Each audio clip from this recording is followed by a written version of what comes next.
If these words were coming out of a black person's mouth, maybe we would say that, oh my God, black people are taking it too far.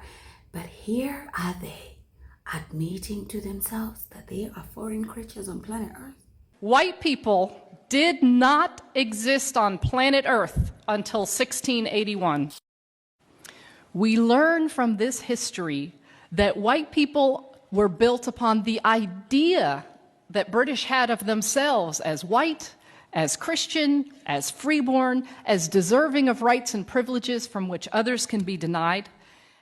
To this day, white people have not been defined as a matter of law to this day. Ladies and gentlemen, in today's video, I'm literally just gonna be showing you these people themselves admitting that they are not the blueprint of this planet Earth. Hey yo, if you're new to my channel, hi, welcome. My name is Natskunda S, and if you like my content, please consider subscribing, like, comment, and share. Let me know what you think in the comment section. And on that note, I want to send a thanks to my beautiful followers. Thank you so much, my subscribers. Yeah, keep this channel afloat, okay? Yeah, I really love and appreciate your support. Now let's man, let me know, waste your time, because this is too sweet to waste time on, man. This history teaches us that white is the tool by which laborers were divided. Those who shared the same living conditions, the same opportunities, now experience ourselves as more connected with Paris Hilton than with our African American neighbor. The first Congress of the United States determined 1790 that in order to become a naturalized citizen of this new republic called the United States of America, one had to be white. This was valid law in the United States until 1952. You had to be white to be a U.S. citizen. During the colonial period, mid-1600s, there was no such thing as white people. I know some people who are now called white find that shocking, right? We didn't call ourselves white. We weren't all members of one big happy family. Are you kidding? Have you studied the history of Europe? The history of Europe was about killing each other. That's what we did in Europe. We just killed each other. The Germans hated everybody, and everybody hated their ass right back, right? There was no team called white, no race called white, but all of a sudden, in the middle of the 1600s, there was. Why? Why was it suddenly necessary to create this thing called the white race? Well, because rich people can count. That's why. And so rich folks looked around, the ones that owned all the land, you know, in the colonies, the colonial elite looked around and they realized something, that they were heavily outnumbered by African enslaved folks, by European indentured servants who were just one level above a slave, or other Europeans who weren't technically indentured servants, but they were still peasants, didn't have any money, didn't have any land, and they could do the math. They added it up and they were like, damn, we got to figure out a way to split these folks apart from one another or they're going to rise up and take our stuff. So y'all might not believe me, but some white women are born with tails.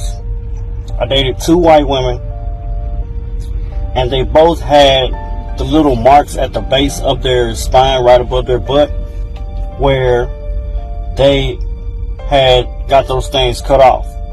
When I asked them about those marks, they told me I was born with a little tail, and the doctor cut it off when I was born.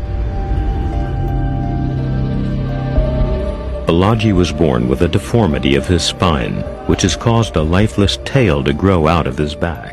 That there is no gradual development of humans. I believe that we were manufactured somewhere else. I'll just call it like I see it. The historical record to me looks like that this world we're living on already had basically black people, African Americans in different geographical areas. Then all of a sudden we had Mongolid types in different types of areas. Then all of a sudden we have what we're basically called Cro-Magnon. Alright, so I've just been out biking for sort of 10 to 20 minutes with wet hair because it's summer now apparently, and I came back and my hair smells like wet dog, and I don't know why this happens. I've heard it only happens to white people, and I'm pretty sure it's true because I know a lot of white people that smell like this after being outside the entire day. There's something in our hair and in the city air that does this. It just smells like wet dog. So if you know why, please put it in the comments, because this is an interesting scientific thing to research. pretty stupid, but interesting nonetheless. All right, have a nice day. Now look at this. This is from animals that share DNA sequences, okay, with people. Now look at this. Look at this shit. Look at this shit. 98% of the DNA is they share with monkeys. Let's go to dogs. 84% of the DNA is they share with dogs. 90% is with the mouse. Huh? And then they got 65% with the goddamn chicken. Huh? Huh? And then when a motherfucker say it smell like wet dog, then you think somebody being racist. Ain't nobody being fucking racist. Huh? Look. It's the same fucking hair follicles. Huh? Look. Look. Look. Look. Look. Look. When a nigga say, motherfuckers been calling us monkeys for goddamn 1,000 years. Bitch, I don't look at my motherfucking lips. Look at my motherfucking lips. Them ain't my motherfucking lips. Look at this. Look at it. And so don't play with me like that. Don't play with me like that. Don't play with me like that. When we dealing with the Caucasian not having no soul, you have to understand in order to possess the cosmic essence, you have to have melanin. A specific component of melanin being neuromelanin, the one with the N, not the E. Caucasians only have pheomelanin, which is animal melanin. They cannot get above the animal plane conscious level. You see animals kill, a lion will kill you and don't lose no sleep. A gorilla will kill you, don't lose no sleep. A cobra will kill you, don't lose no sleep. The Caucasians don't lose no sleep because they are physically composed of the same melanin phenotype of animals. They do not have the neuromelanin, which is manifested within the neuromelanin nerve tract of the brain that allows you to connect to what you call God, the creator, whatever you identify with God as, and possess a conscience. White people do not have no conscience.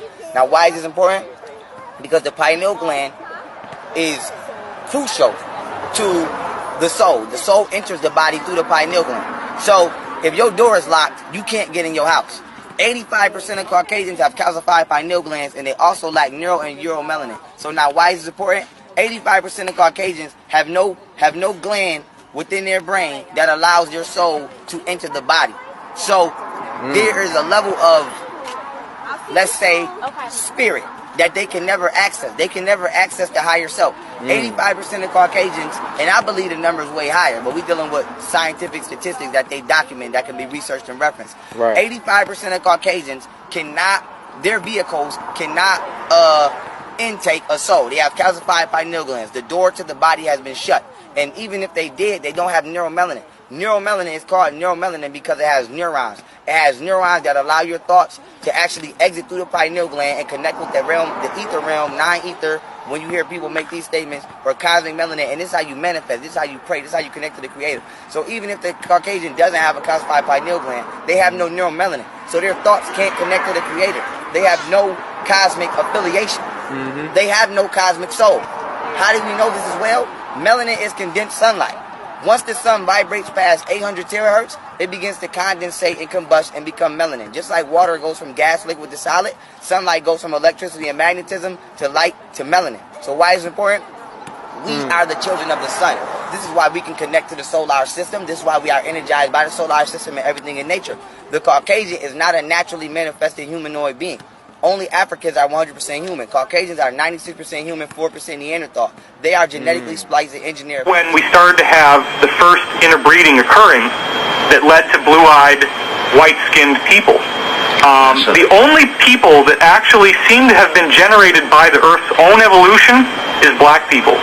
Those are the only racial types that we have on Earth that you don't see in people that come from other planets, and that makes them very special. What if white people didn't exist? And then I remembered we aren't supposed to exist. White people, they exist from Caucasus Mountain. That is why they are called Caucasian.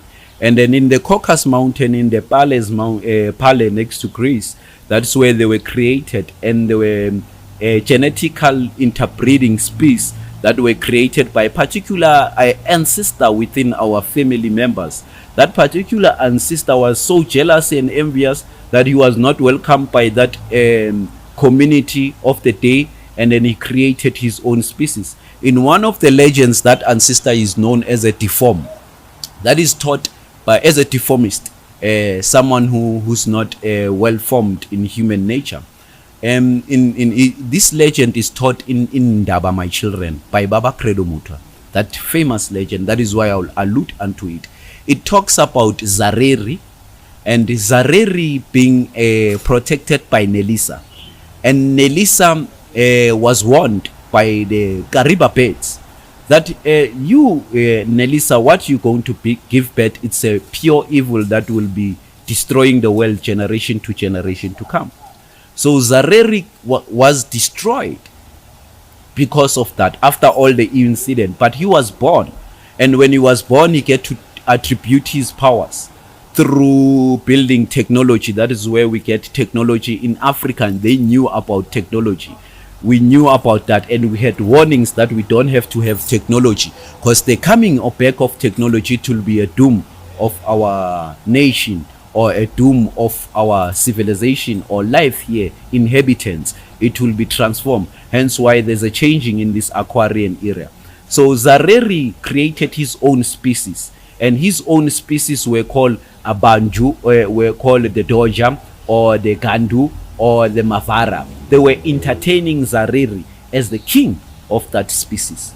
You can get it into Indaba, my children. It's a second version of the story, after being told of Mama and Smagate, the creational story of Baba Credo Mutu.